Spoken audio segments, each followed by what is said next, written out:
Ready, set, action. What's up, guys? It's Low-Key, it's Chris here. Welcome back to another Summer Sword video. Welcome back to the lore channel. Today we're gonna be looking at the Hall of Heroes monsters. I know I'm kind of late on the train, but let's go over it.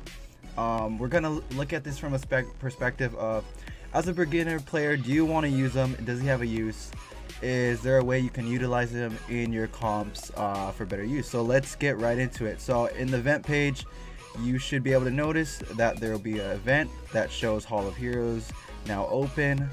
Not immediately, but it will be open on I believe tomorrow if you're an Asia server, probably earlier. It's fairly easy to get at least one of them.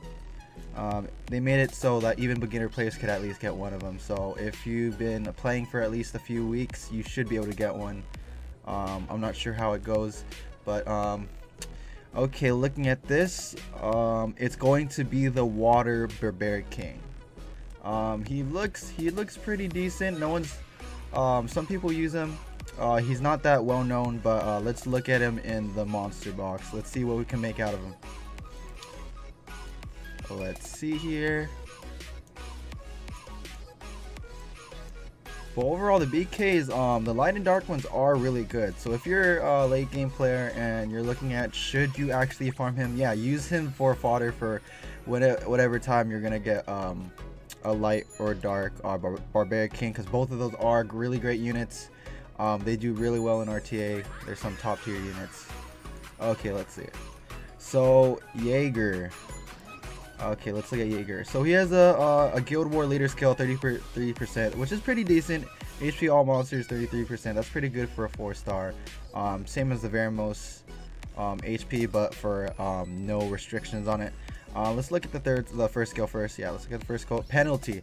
Attacks the enemy with an axe to inflict 2 continuous damage effects for 1 turn with a 50% chance. So looking at this, this is pretty standard for a first skill. A lot of times it'll be either some kind of single effect, dots or something of that nature. So this one is alright. It's standard. It's not game changing, but it's a first skill.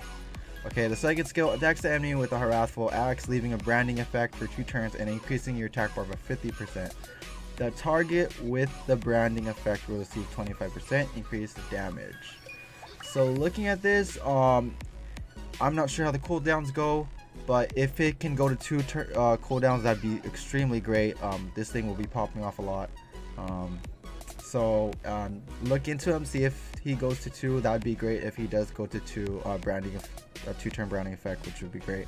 The brand can be used in many areas of the game. It can be used in let's see, the Wind Beast, so the beast in the rifts, the Rift Beast, he can be used there.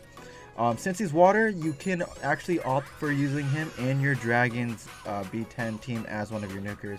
So he's a pretty good option there. He's a 4-star, so his stats are gonna be okay, not the best, but okay, just enough. So that brand is gonna help a lot for that dragon. Let's see if he has anything for utilization, especially on a strip. If we're thinking about Dragon's B10, we want a strip for the immunity. So let's see. Does he have a strip? Attacks the enemies 2 times with each strike, have a 75% chance to steal 1 beneficial effect from the enemy. When this attack is on cooldown, your attack speed increases and you recover 10% HP every turn. So I'm wondering, does this skill, will it be 100% after it's max skilled? And cooldown. So will it be 3 turn and will it be 100% after? So you do get 2 times chance with 75% chance. If this can go to 100% chance, there's a high likelihood that you're gonna strip and do decent damage. So he's basically a secondary. You could treat him as a secondary stripper. Especially if you're a beginning player, you run Bella in him, you should be able to strip the immunity fairly easy and land your branding to add more damage. So his confiscate skill is pretty useful. So I look at him and I see him more for that scenario aspect and not for the PvP. He's kind of iffy on that PvP. He doesn't provide too much. He's a standard nuker. Plus there's better options out there for PvP, but for the side of PvE content, player versus environment, I think he has a lot of kit, and that's why Combat Arms, sorry. This is why Com2us is giving it to us for usable monster that's not too on the high end and not too on the low end, just usable for people who don't already have a nuker, and provide that extra boost in case we are mid-game players going into dragons and completing that. So yeah, he's a really good, he looks like he could be used really well in PvE content. Let's see if we can find any good, if anyone's building him decently. Is there any 50k? So why does he gain 25 bits bonus on accuracy? So he's gonna need some accuracy, so make sure you have some accuracy on him. Doesn't look like anyone's really pushing him on the board, the monster debate. So for me, I would say a suggested build probably on Violent if you can already beat GB10.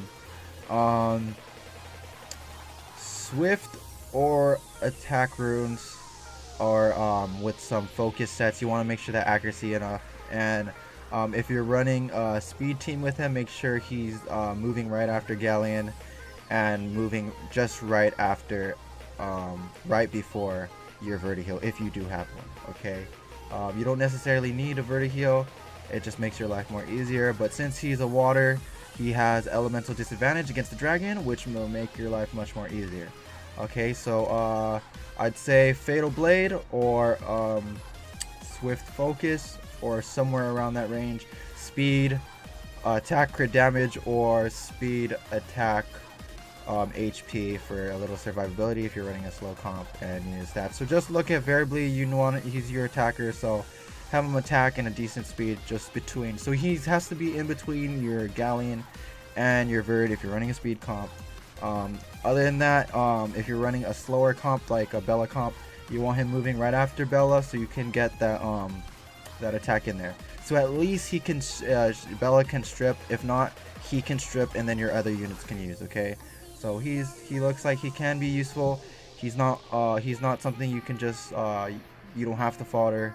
He looks like he does have a use. Okay, guys. So if you're looking at him, save at least one. So let's say you already have a dark Barbaric King and a light Barbaric King. You can feed 3 of them if you're at that level, 3 or 4 of them, and then just keep one just in case you want to feel like building him. Yeah.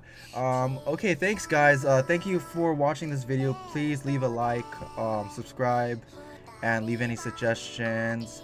And yeah, I'll be coming up with another video soon, and I'll see you guys next time. Look forward to it.